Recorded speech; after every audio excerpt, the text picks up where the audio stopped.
There are many games under the Warhammer 40k banner these days, from CRPGs like Rogue Trader to first-person shooters like Necromunda and Boltgun, not to mention a metric ton of turn-based tactical titles, and by and large, there aren't many that miss the mark in terms of atmosphere and theme. The universe is legendary for its depictions of a grim dark future where there is only war, and I can't think of many titles, if any, that have misunderstood that assignment. But Warhammer 40k Space Marine 2 from Saber Interactive might hit the nail on the head just a little bit squarer than most. The original title, released back in 2011 and starring the now very famous Mark Strong in the lead role of Captain Titus, turned heads among fans of the franchise or explosive action games in general, garnered itself a cult following, and then went mostly unthought of for 13 years. But with the seemingly unstoppable rise of the licence, a licence that is this year 37 years old, it feels like the time is simply right to give it another run. And what better studio to do it than Saber Interactive?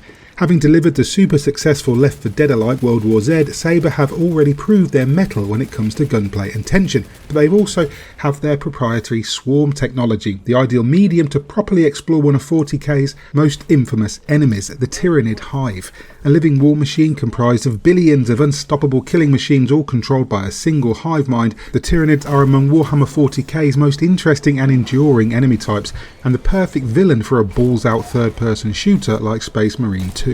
It takes place roughly 200 years after the events of the first game, which sounds like a long time to you and me, but Titus still looks in pretty good shape. After serving in the Death Watch for 2 centuries, he is reinstated as a lieutenant and given command of a Primaris squad under Captain Acheran. The mission is to prevent a Tyranid invasion fleet from spreading through the Emperor's worlds at any and all cost. All the while, Titus must deal with the fact that his past makes him something of a pariah, and his ruthlessly pragmatic attitude causes tension among his subordinates.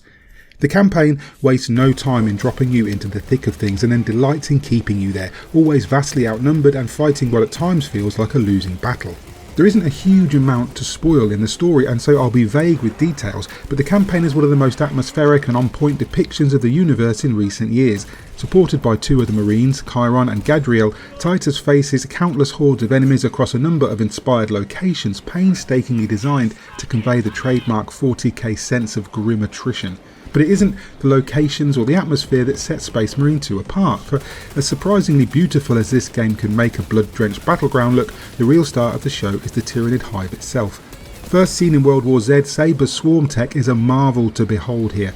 It renders hundreds of deadly Tyranid termagants on screen at any given time, sweeping towards you like a tidal wave of teeth and bone before the AI splinters off into individual units that act independently of one another.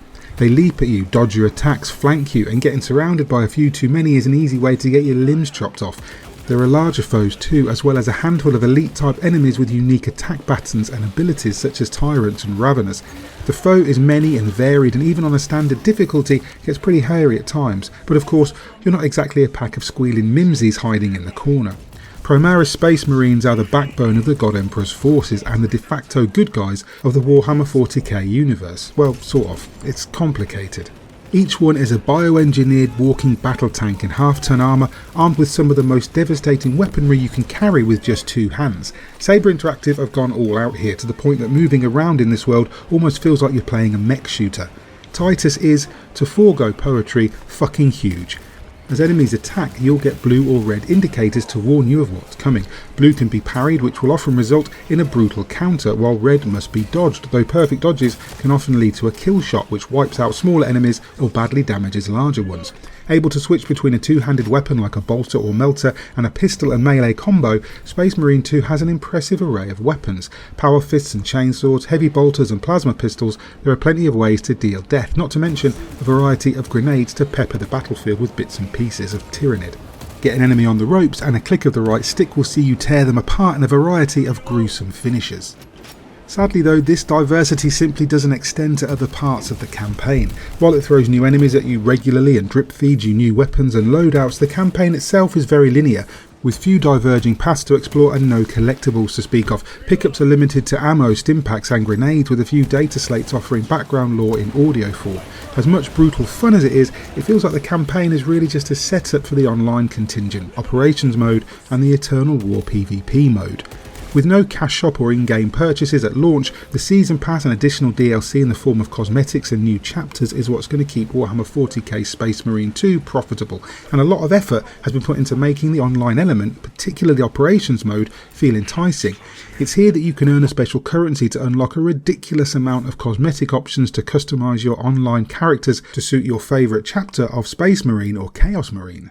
There are tons of colours, all coded to Games Workshop Citadel paints, of course, decals, armour flourishes and emblems. A variety of armour sets are available to unlock as individual pieces via completion of operations missions and reaching certain milestones, and everything can be transferred over into the Eternal War 6v6 PvP mode. Operations are multi-objective challenges that see you and 2 other players or bots complete a series of tasks such as holding vantage points, activating explosions, or simply holding out until evac arrives. There's a dedicated Horde mode coming in 2025 which feels like a no-brainer. As it is, Operations is essentially World War Z but 40k. You have limited heals and buffs, special abilities on cooldowns, and the AI director scatters pickups around randomly, often based on how you're coping. The elite enemies are treated just like Special Infected 2, popping up almost randomly to split your squad and punish the speedrunners. Playing with other people, which I was lucky enough to do a few times during review, is a lot of fun, but the bot AI is a little bit sketchy. They fail to prioritise certain targets and have a habit of throwing grenades while riding lifts for no reason, but it's doable on the lower difficulty if you just want to grind XP and currency.